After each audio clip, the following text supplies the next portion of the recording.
University Bahawalpur बहुत famous university है पाकिस्तान की, रियासत बहावलपुर के अंदर। उसके जो एक सिक्योरिटी चीफ जो हैं, उनकी गाड़ी की जब तलाशी ली गई, उनकी गाड़ी से ड्रग्स निकली और एक लड़की भी बैठी हुई थी। उसके बाद जब उनका मोबाइल चेक किया गया, तो उनके मोबाइल से तकरीबन 15,000 के करीब लड़कियों की वीडियोस और फोटो जो है वो निकले गैर इखलाकी। हर वो मुसलमान लड़की जिसको पॉलीगेमी का शिकार नहीं बनना है, जिसको हलाला का शिकार नहीं बनना है, जिसको 50 बच्चे नहीं पैदा करने हैं, जिसको अपने सेल्फ रिस्पेक्ट से मोहब्बत होगी, जिसको अपनी सेल्फ आइडेंटिफिकेशन से मोहब्बत होगी, वो यूनिफॉर्म सिविल कोड के फेवर में बात करेगी। तो ये कौन से कुरान के मानने वाले हैं जो औरत अगर आगे बढ़ जाए तो उसको इस्लाम का डर दिखा करके उसको घर पे बैठा दिया जाए? शाहिद अफरीदी या जितने भी क्रिकेटर हैं, मेल क्रिकेटर है, वो इस इस्लाम के डर से क्यों नहीं घर पे बैठ जा रहे हैं? वो क्यों नहीं छोड़ दे रहे हैं क्रिकेट खेलने? कैसे गए थे? पुल से। पुल से? पुल का तो रास्ता कब का बंद हो चुका है? पहले गए थे, पहले खुला था। अच्छा मुझे तो मेरे चाचा भूपी तो मेरे क्या है? वहाँ ज्यादा अच्छा था या यहाँ पर? वहाँ ज्यादा अच्छा था? हाय अल्लाह, एलओसी पर रहने वाला बच्चा कह रहा है वहाँ ज्यादा अच्छा था। क्या अच्छा था वहाँ पर? जय हिंद दोस्तों, जो यूसीसी का भाई सर्वे चला हुआ था उसमें 67% है मुस्लिम महिलाएं यूसीसी को चाहती है, क्योंकि भी जो मौलवी मौलाना मुल्लाए हैं जो कानून बनाते हैं वो अपने हिसाब से बनाते हैं कि तुमको किस चीज में फायदा होने वाला है। वहीं भाई पाकिस्तान के अंदर हिंदू तो छोड़िए, हिंदू तो हो रहे हैं भाई, मुस्लिमों के ऊपर क्या क्या अत्याचार हो रहे हैं लड़कियों के ऊपर। वहां पर एक यूनिवर्सिटी है जहां का पूर्व मैनेजर जर्नल था, वो सिक्योरिटी में लगा हुआ था, तो उसने भाई 15,000 से ज्यादा लड़कियों के फोटो उसके मोबाइल में वीडियो मिले हैं।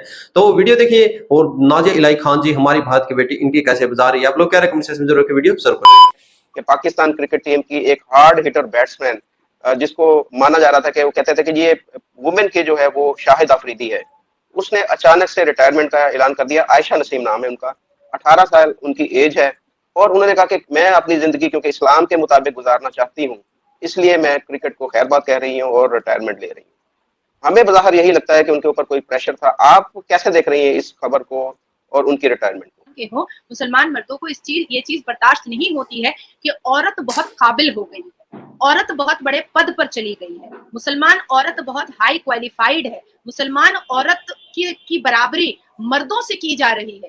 ये मुसलमान मर्दों को बर्दाश्त नहीं होता है, उनसे हजम नहीं होता है, उनकी जो कड़वाहट होती है, उनका जो मेल शोविनिज्म होता है, उनका जो ईगो होता है, वो सामने आ जाता है। देखिए, मैं बहुत क्लियर कहूंगी मुजफ्फर भाई कि सही से आयशा नसीम की चीजों को अगर निकाला जाएगा तो आज ये नई लेटेस्ट न्यूज है, 24 घंटे की न्यूज है, लेकिन पिछले 2-3 महीने के बाद आपको ये चीज, मेरी बात आपको तय हो जाएगी और समझ में आ जाएगी, क्योंकि उसकी तुलना शाहिद अफरीदी से की जा रही थी, और शाहिद अफरीदी एक मेल है, मुसलमान मर्द है, इसीलिए उसको इतना ज्यादा डोमिनेट, इतना ज्यादा ट्रोल, इतना ज्यादा उसको उसके ऊपर बंदिश करके, इस्लाम का की दुहाई दे करके, इस्लाम का उसको डर दिखा करके उसको घर पे बिठाने की बात की जा रही है। मैं पूछना चाहती हूँ मुजफ्फर भाई, क्योंकि आप इस्लामिक देश से आते हैं, क्योंकि हमारा देश तो संविधान पर चलता है, आप इस्लामिक देश से आते हैं, तो मैं पूछना चाहती हूँ कि क्या कुरान हमारा औरतों के लिए अलग है और मर्दों के लिए अलग है क्या? नहीं, एक ही है। क्या कुरान में ये कहा गया है कि ये चीजें, ये पार्ट औरतों को नहीं करनी है और मर्द कर सकते हैं, आराम से कर सकते हैं? ऐसा कहीं पर किसी पारे में लिखा हुआ है क्या? क्योंकि मैंने जो कुरान पढ़ा है उसमें तो जेंडर इक्वालिटी की बात कही। ये सवाल पूछे शहबाज शरीफ से कि स्वीडन में जब कुरान जलता है तो पूरा पाकिस्तान क्यों निकल जाता है जुलूस और मीटिंग और मिचिल करने के लिए, और जुलूस निकालने के लिए बड़े बड़े बैनर और बोर्ड लेकर के पाकिस्तान की सरजमीन पर जब 150 साल की मंदिर तोड़ी जाती है तो ये शहबाज शरीफ का मुंह क्यों बंद हो जाता है?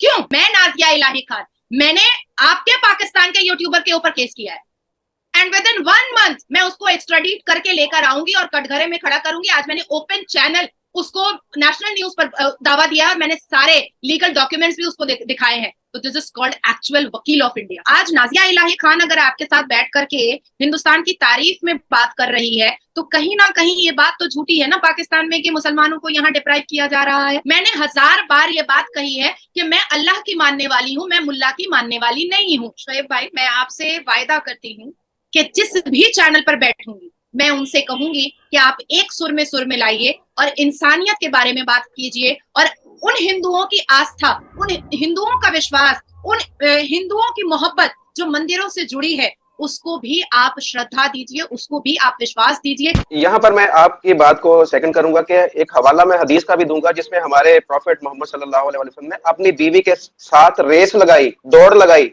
सहाबा के सामने दौड़ लगाई।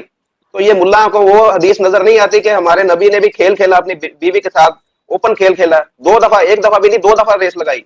क्यों बीबी सफिया रजी अल्लाह ताला अन्हा तो जंग के मैदान में उतर गई थी भाई, ये तो कुरान कहता है, ये तो मैं नहीं कह रही हूँ। बीबी सफिया रजी अल्लाह ताला अन्हा तो जंग के मैदान में उतर गई थी। तो भाई अच्छा, प्रॉफेट मोहम्मद की जो सबसे पहली बीवी थी वो तो तिजारत किया करती थी, बिजनेस करती थी, बिजनेस वुमेन थी और काफी रेनाउंड, उस जमाने की काफी रेनाउंड और काफी सक्सेसफुल बिजनेस वुमेन थी। चलती रहेगी। दूसरी खबर आपको मैं सुनाऊं, वो सुनकर मेरा जो है ना वो ये समझे कि दिल टूट गया, कलेजा जो है ना वो, कि इस्लामिया यूनिवर्सिटी बहावलपुर बहुत फेमस यूनिवर्सिटी है पाकिस्तान की रियासत बहावलपुर के अंदर। उसके जो एक सिक्योरिटी चीफ जो हैं, उनकी गाड़ी की जब तलाशी ली गई, उनकी गाड़ी से ड्रग्स निकली और एक लड़की भी बैठी हुई थी। उसके बाद जब उनका मोबाइल चेक किया गया तो उनके मोबाइल से तकरीबन 15,000 के करीब लड़कियों की वीडियोस और फोटो जो है वो निकले, गैर इखलाकी। यानी कि मैं यहाँ पर उनकी मैं डिटेल नहीं बता सकता, मुझे घिन आ रही है उसके काम से कि हमारी जो बेटियां हैं जिनको हम तालीम के लिए यूनिवर्सिटीज के अंदर भेज रहे हैं, तो वहां पर उनको स्कॉलरशिप का और इस तरह के जो नंबर वगैरह या इस तरह या प्रेशराइज करके वो पता नहीं क्या क्या उनका पूरा गैंग था यूनिवर्सिटी के अंदर, वो 5-6 अफराद का, कि जो ये घिनौना काम कर रहा था। उसके मोबाइल से 15,000 के करीब वीडियोस और फोटोजेस जो है वो गैर इखलाकी वो निकली है। आई थिंक एक लड़की बालिग ही थी, पर वो मार्केट चले गई थी लाहौर में और उसके कपड़े चीर फाड़ दिए गए थे 10:30 बजे रात। दूसरे दिन इमरान खान ने उस पर अपने स्टेटमेंट को दिया था कि वो लड़की 10:30 बजे रात में इस बाजार में कर क्या रही थी। जिसने ये बदतमीजी की, जिसने इतना बड़ा गुनाह किया, जिस मर्दों ने उसके कपड़े फाड़ करके और उसको मलेस्ट करके, उसके खिलाफ इमरान खान के मुंह जुबान से बात नहीं निकली। लेकिन लड़की रात में 10:30 बजे बाजार में क्या कर रही थी, ये जरूर उनको जिज्ञासा जाग गई कि हमको जानना है भाई। अब आती है बात इमरान खान पर। कुछ महीने पहले उनकी एक ठरकी गॉसिप बहुत वायरल हुई थी। तो भाई मुजफ्फर भाई, जिस देश का प्राइम मिनिस्टर इतना ठरकी हो, जिस देश का प्राइम मिनिस्टर हर रोज मोहब्बत करता हो और पता नहीं इस्लाम के नाम पर कितने सेक्स टॉय रखा हो अपने बिस्तर पर, उस देश की हालत और दुर्दशा तो खराब होनी ही है। तो भाई ये थी राय हमारी भारत की बेटी नाजिया इलाही खान जी की। तो जो पाकिस्तान के एक्स प्राइम मिनिस्टर है भाई इमरान खान है भाई, वो इतना ठरकी इंसान है, जो अवाम आज भूखी मर रही है उसका भी जिम्मेवार ही वही है। क्यों? क्योंकि 2019 के अंदर जो कश्मीर से उनके पास जो खाना राशन ज्यादा था, यानी कि जो ट्रेड थी भाई, वो बंद करने वाला जो जाहिल इंसान है वो यही इमरान खान है। तो आप लोगों ने तक पीछे 2-3 महीने पहले भाई इतनी वायरल हुई थी ऑडियो उसकी, जो एक वहाँ की एक्ट्रेस भी है, टिकटॉक स्टार भी है, उसका नाम याद नहीं आ रहा है, कमेंट में जरूर लिखे। उसके साथ उसकी इतनी फोटोज वीडियोज है, बहुत ज्यादा वायरल है और मौलवियों के साथ भी उसकी होती रहती है। तो ये डिफरेंस है एक पाकिस्तान और एक भारत के प्राइम मिनिस्टर में। यानी कि जो भाई मणिपुर में घटना घटी है, बड़ी ही निंदनीय और दुखनीय घटना है, जिसके ऊपर मोदी साहब ने तुरंत जो अपना रिएक्शन दिया था कि भाई दोषियों को कड़ी से कड़ी सजा मिलेगी। वहीं पाकिस्तान के इमरान खान ने, जो हमारी बहन ने बताया है, उन्होंने बयान दिया था कि भाई वो रात को 10 बजे कर क्या रही थी। ये डिफरेंस है, एक देश के जो सोच है ना, एक धर्म को आगे ले जा रहे हैं, एक देश को आगे ले जा रहे हैं। आप लोग क्या रिकमेंडेशन